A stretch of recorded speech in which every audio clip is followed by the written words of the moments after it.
Hello বন্ধুরা, তোমরা সবাই কেমন আছো?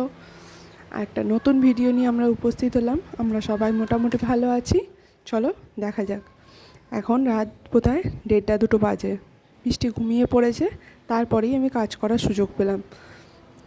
দুপুরবেলা বাজারে গেছিলো, তাল নিয়ে এসেছিলো। আর তালের টাইমে তাল না খেলে ঠিক ভালো লাগে না। আমার তবে খুব একটা ভালো লাগে না, কিন্তু তালের তো অনেক অনেক আইটেম হয়, সবাই খেতে পছন্দ করে সেটা। সেই জন্য তাল নিয়ে এসেছিলো। তালটাকে আমি তো তখন সকালে আর কিছু করতে পারিনি। এখন দেখতে পাচ্ছ তালটাকে নিয়ে বসে পড়েছি। আর তাল কাইতে গেলে একটা বেতের ঝুড়ি তো লাগবেই। আর আলাদা হওয়া থেকে তো কোনো সংসারে সেরকম কিছু জিনিসপত্র সেরকম নেই, সেই জন্য একটা বেতের ঝুড়িও এনেছে। ঝুড়িটা কেমন হয়েছে জানাবে। যাই হোক, নিয়ে বসে গেছি তাল কাইতে। আমার কোনো অসুবিধা হয় না। আমি একসাথে বসে 3-4-5খানা তাল খেয়ে ফেলতে পারবো। দেখতে পাচ্ছ তালকা আমার কমপ্লিট। কেমন হলো, কেমন লাগলো ভিডিওটা জানিও।